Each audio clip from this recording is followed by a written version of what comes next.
Dhaqdhaqaaq ciidan ayaa saaka ciidamada Puntland iyo kuwa Somaliland ay ka wadaan deegaanka Tukaraq ee gobolka Sool halkaas oo shalay ay ku dagaalameen labada ciidan. warkaasi waxa faahfaahinaya Guleed Cumar Xasan. wararka saaka aanu ka helayno deegaanka Tukaraq oo gobolka Sool ayaa waxa ay ku waramayaan in halkaas ay saaka ka taagan tahay xiisad dagaal oo u dhaxaysa maamulada Puntland iyo Somaliland kuwaas oo laba ciidan oo dhinacyadaas ka kala socota saaka ee dhaqdhaqaaqooda laga dareemayo gudaha deegaanka iyo daafihiisa. waxaa la sheegayaa in ciidamo badan oo labada dhinac ka kala socoto in saacadii ugu dambeeyay lagu daabulay qayba ka mid ah deegaanka Tukaraq oo isku hayaan gacan ku intiisa maamulada Puntland iyo Somaliland iyadoona la sheegayo in laga cabsi qabo in mar kale dagaal xoogani uu halkaasi ku dhaxmaro dhinacyadaasi. mas'uuliyiin ka tirsan maamulka Puntland iyo Somaliland oo siyaabooyin kala duwan warbaahinta la hadlay ayaa saacadii ugu dambeeyay waxa ay hanjabaad isku mariyeen hawada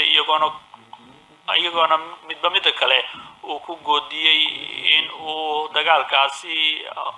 inuu dagaal ku qaadi doono dhinaca kale isla marhaantana ay guula ka gaari doonaan. hase yeeshee dagaalkii shalay oo ahaa mid aad u xoogan ayaa la sheegayaa inay jirto khasaaro u badan dhimasho iyo dhaawac oo labada dhinac dagaalkaas ka soo kala gaaray inkastoo labada dhinac guulo waaweyn ee dagaalkaasi ka sheegteen haddana ilaa iminka lama hayo khasaaraha dhabta ah ee ka dhashay dagaalka marka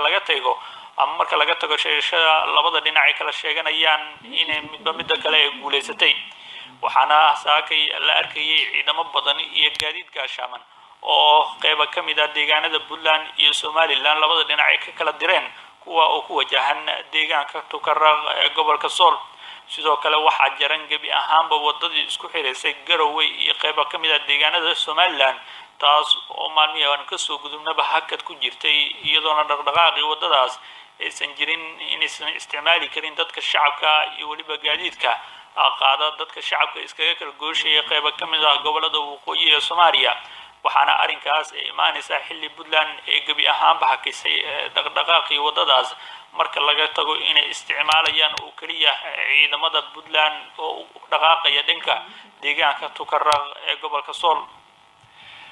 maamulka gobolka Banaadir ayaa sheegay inay